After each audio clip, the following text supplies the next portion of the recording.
So let's begin the class. In the last class, we have learnt about mathematical analysis of non-recursive algorithm with two examples, right? And we have learnt general plan for that also, right? First, we have to check the algorithm, and first we have to select what is the basic operation. Basic operation will be in the innermost loop of the algorithm. Then we have to check whether the number of times this basic operation will get executed is just depend on the size of the input. If it just depends on the size of the input, calculate the efficiency. If it depends on any other factor, including the size of the input characteristics, if that is the case, then we have to find out worst case, average case, and best case efficiency if required, right? So today we'll learn mathematical analysis of non-recursive algorithm with some more example, and we'll have a glimpse of recursive algorithm, how it works and how to find the efficiency for that. So mathematical analysis of non-recursive algorithm. Consider the example 3. Given two n by n matrices A and B, find the time efficiency of the definition based algorithm for computing their product. C is equal to A into B. By definition, C is an n by n matrix whose elements are computed as the scalar product or dot product of the rows of matrix A and the columns of matrix B. We know that when we have two matrices of size n by n, for matrix addition, each row and column, each row element will be added from A and B both. But for the multiplication, the row elements will be multiplied with the column elements of B. Row elements of matrix A will be multiplied with column elements of matrix B, right? Then once we do that for each value, what we need to do here, we have to sum that. We have to add all those values to get the product, right? So this is how it works. So we have matrix A and matrix B.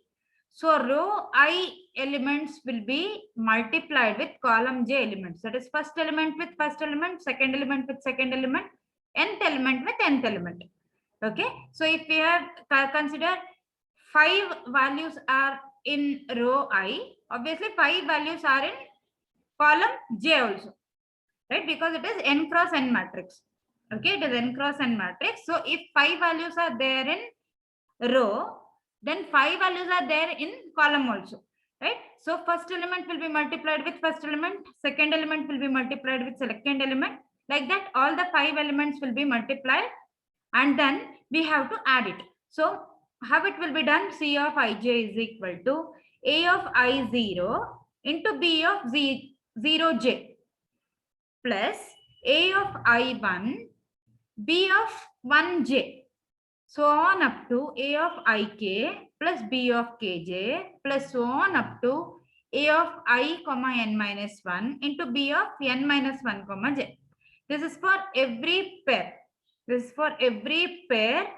With the indices I and j, where I is greater than or equal to 0 and j is less than or equal to n. That is, I and j both are greater than or equal to 0 and less than or equal to n. Okay, I and j both value will be greater than or equal to 0 and less than or equal to n minus 1.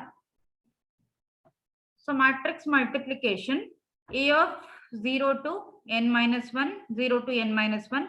So here you can notice we have two subscript value. One is for row number and another one is for column number.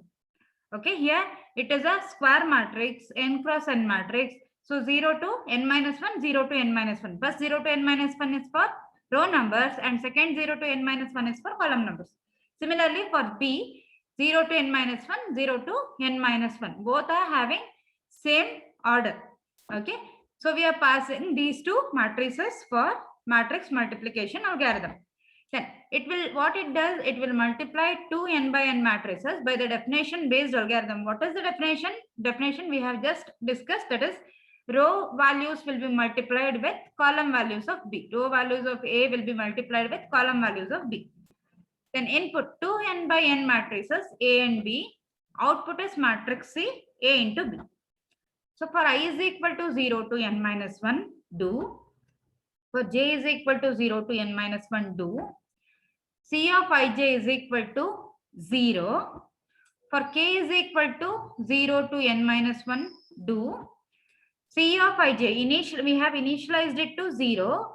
Now multiply all the values from matrix A and matrix B, that is row values of matrix A with column values of matrix B, and add all the values, that is add all these multiplied values and assign it to C of ij.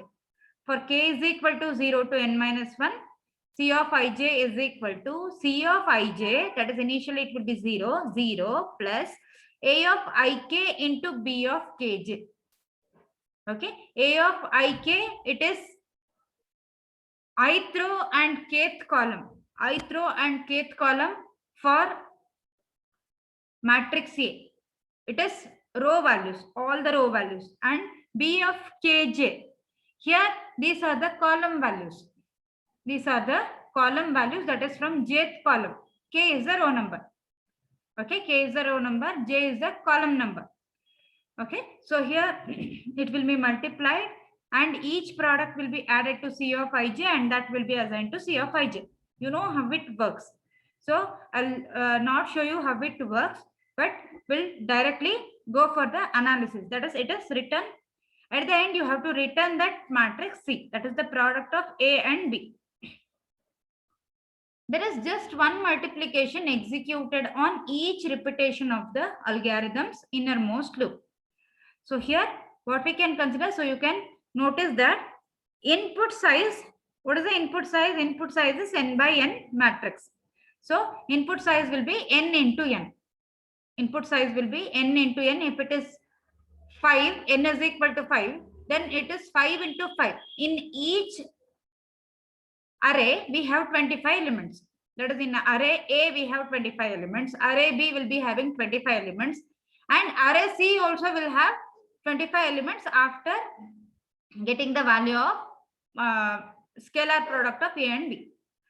Okay, so here we have 25, 25 and 25, 75 values. Okay, so n cube values we have. Okay, that is the input size. That is the input size. Sorry, not n cube values, 3n values. Okay, 3n square values we have. 3n square values we have, n into n, right? For each array, it is n into n. So it is n square. So 3 arrays we have 3n square. Okay, 3n square values we have. That is the size of your input. Then what is the basic operation? Basic operation we have in the innermost loop, we have two operations here. One is addition. C of ij plus we have. Another one is multiplication. So we'll consider multiplication will take more time when compared to addition. So we'll consider multiplication as the basic operation. Okay, multiplication as the basic operation. So for each value of k, this multiplication will execute exactly once. So it is governed by the variable k ranging from the lower bound 0 to the upper bound n minus 1. Okay, so therefore the number of multiplication made for each pair of specific values of variables I and j is, this is only for kth loop we are writing, only for kth loop we are writing. So k is equal to 0 to n minus 1, 1. Okay, so we have 3 loops here. For all the 3 loops, we have to find out the summation formula. Okay, so the total number of multiplication m of n is expressed by the following triple sum. So we have 3 loops, right? We have 3 loops. For k is equal to 0 to n minus 1, multiplication will execute exactly once. Then for j is equal to 0 to n minus 1, this entire summation for k will be executed once. Then for each value of I, the summation j and k will be executed for once. Okay, so this is how we can write the summation for number of multiplication required by the matrix multiplication algorithm. So m of n is equal to summation I is equal to 0 to n minus 1, summation j is equal to 0 to n minus 1, summation k is equal to 0 to n minus 1, 1. Now solve each summation using the formula upper limit minus lower limit plus 1. That is for this kth loop, because we have 1 here. When we have I is equal to 0 to n or 1 to n 1, then upper limit minus lower limit plus 1. So apply that. So we'll get n here. How it will be n? So upper limit is n minus 1. Lower limit is 0. N minus 1 minus 0 plus 1. So minus 1 plus 1 get cancelled. So n plus 0 is there. Sorry, n minus 0 will be there. So 0 get cancelled. It will be n. Similarly for n doesn't depend on the value of j, right? Take that n outside. Take that n outside. Again you will be left with 1. Again you will be left with 1. Again apply the formula upper limit minus lower limit plus 1. So upper limit is n minus 1. Lower limit is 0 plus 1. Again you will be left with n. So it will be n square. Again take the n square outside. Take the n square outside. When we take the n square outside, we'll be left with 1. Because n square value doesn't depend on the value of I. It doesn't vary with the value of I. So take that n square outside. So again you'll be left with 1. Again apply the same formula. Upper limit n minus 1. Lower limit 0. N minus 1 minus 0 plus 1. So you'll get minus 1 and plus 1 get cancelled. You'll be left with n. N into n square, it will be equal to n cube. Okay. Now, if we want to calculate the exact time taken by the algorithm, so we need to know for one multiplication how much time it will take. Right? For one multiplication, how much time it will take. So if for one multiplication, the system will take cm amount of time. Cm amount of time, then time taken by the algorithm is approximately equal to, T of n is approximately equal to Cm into m of n. M of n we have already calculated, it was n cube. So Cm into n cube, that is when we know the time taken by the system for one multiplication. For one multiplication, it is Cm, and for the entire algorithm, it will be n cube. So Cm into n cube. Now, we know that we have two operations inside the loop. That is, one is addition and one more is multiplication. If you want to calculate the exact time for addition and multiplication both, then we can get what is the time taken for one multiplication and what is the time taken for one addition. Again, apply the same. So, T of n is approximately equal to Cm into m of n plus Ca into A of n.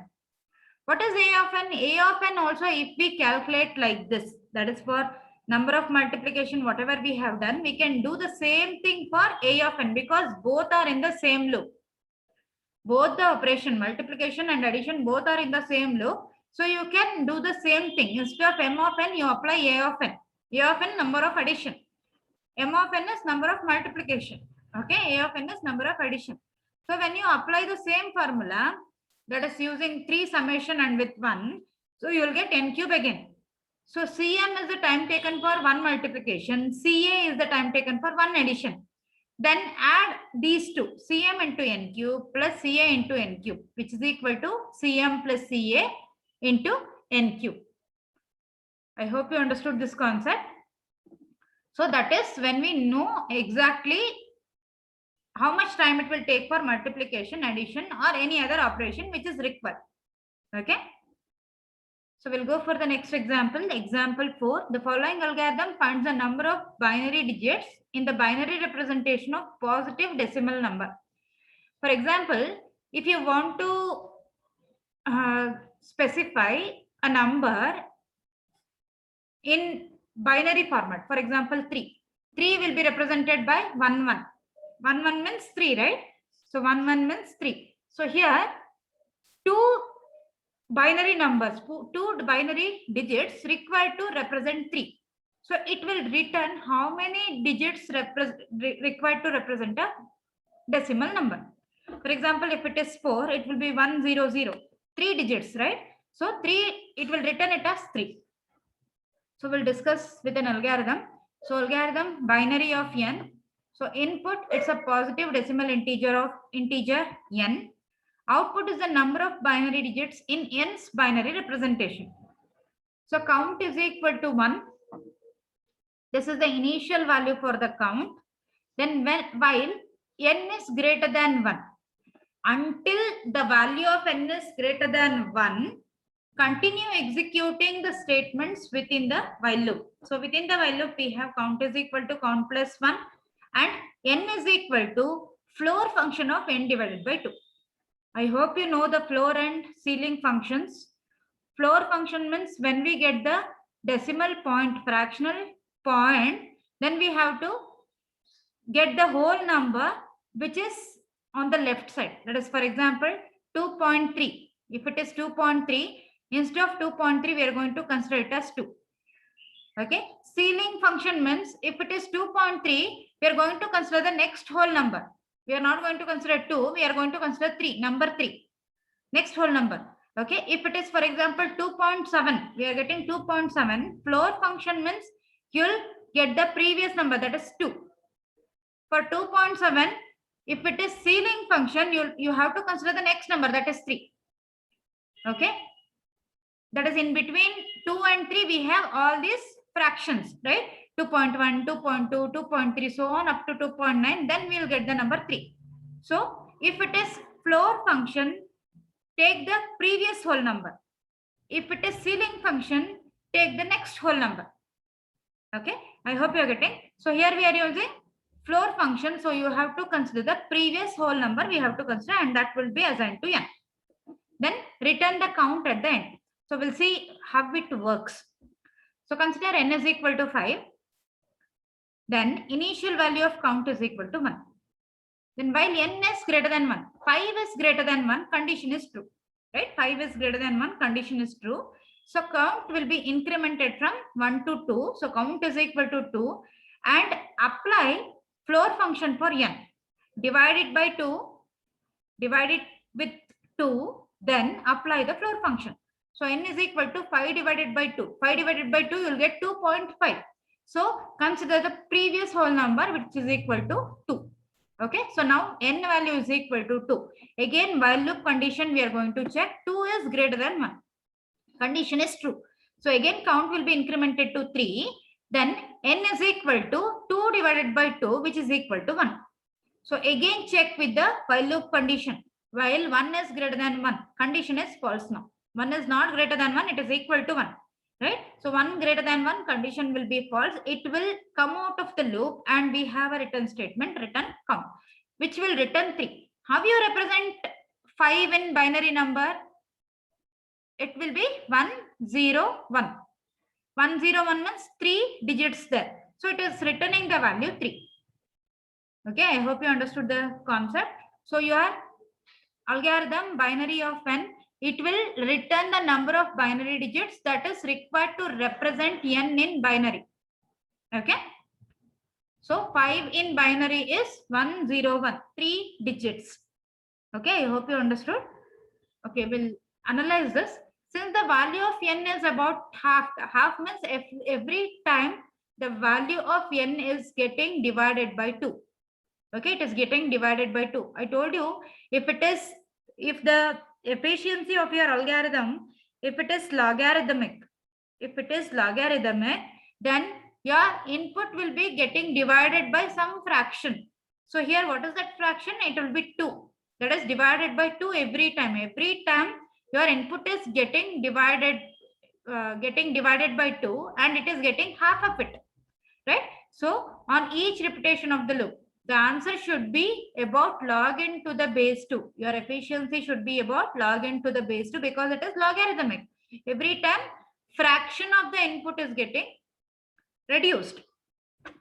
Then the exact formula for the number of times the comparison n greater than 1 will be executed is actually log n to the base 2. That is floor function of log n to the base 2 plus 1.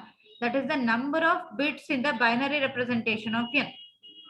Okay, number of bits in the binary representation of n. You can notice that for true cases, we have executed only twice. For false case, it is executed once. So log n to the base 2 plus 1 number of time, this comparison will be executed. Okay. Then mathematical analysis of recursive algorithm. I hope you understood the concept of non-recursive algorithm. So we'll be having loop. We have to analyze based on that. So how many times it will execute, we have to count that, and we are going to create the summation for that, and we have to write, we are writing the answer at the end. Okay, I hope you understood. Now we'll go for the next concept, mathematical analysis of recursive algorithms. So consider the example one, compute the factorial function f of n is equal to n factorial for an arbitrary non-negative integer n. You know how n factorial works. Since n factorial is equal to 1 into 2 into so on up to n minus 1 into n, we can write it as n minus 1 factorial into n. So it is a recursive problem. You can notice that if the problem itself can be represented recursively, we have represented this recursively, right? N minus 1 factorial into n. We have already discussed this actually, right? So we know that when we can represent the problem recursively, then we can go for recursive algorithm. So n minus 1 factorial into n. Again, this can be represented like n minus 2 factorial into n minus 1 into n, right? So for n greater than 1 and 0 factorial is equal to 1, you know this also by the definition. We can compute f of n is equal to f of n minus 1 into n with the following recursive algorithm. So your recursive algorithm works like this. F of n is equal to f of n minus 1 into n. So algorithm f of n, it will compute the n factorial recursively, a non-negative integer n, output the value of n factorial. If n is equal to 0, it will return 1. Else it will return f of n minus 1 into n. So let's see how it works. So consider n is equal to 4. When n is equal to 4, it will check. So here we have a condition whether if n is equal to 0 or not. If n is equal to 0, it will return 1. Okay. So we are going to check the condition. N is equal to 4 here. So it is not equal to 0. So again it will call f of n minus 1 into 4. That is f of n minus 1 into n, which is equal to f of 3 into 4. Then again it will check with the f of 3 will be called. F of 3, it's a recursive function.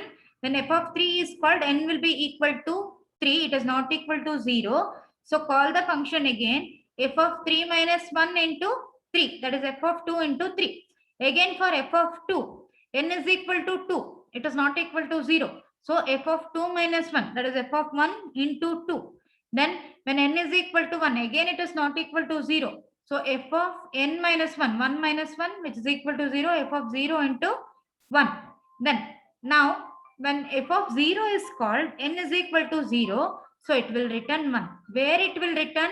Wherever it is called. Where it is called, f of 0 was called. So 1 will be returned to this f of 0. Okay. When 1 is returned to this f of 0, 1 into 1 we have. So that will be calculated. 1 into 1, which is equal to 1. Again, this value will be returned to the previous call of f. So f of 1.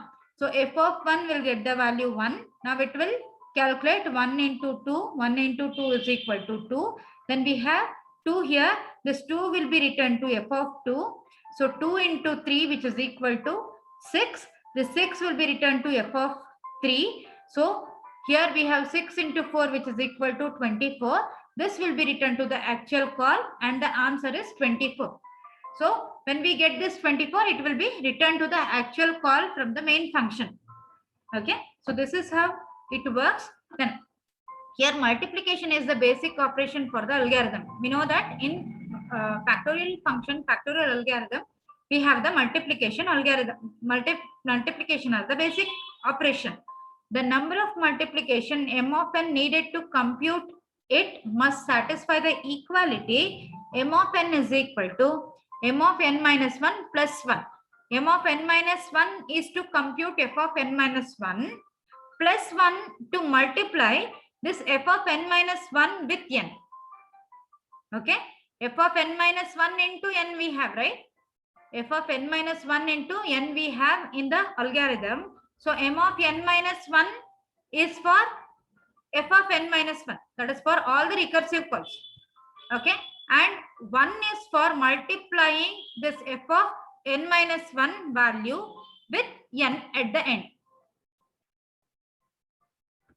So you can see in the previous slide. So we have the value of n is equal to 4. N is equal to 4. So here recursive call will be 1, 2, 3 and 4. How many calls here? Recursive calls will be 4. I hope you're getting. So f of n minus 1, m of n minus 1 will be 3 plus 1. 3 plus 1 which is equal to 4. N number of calls. N number of recursive calls. You can see here f of 3, f of 2, f of 1 and f of 0. 4 recursive call we have made. Okay. Then this is called as recurrence relation. Okay, we can, for this algorithm, we can directly write it as n. But still we should know how to solve the recurrence relation. Okay, so this is called as recurrence relation.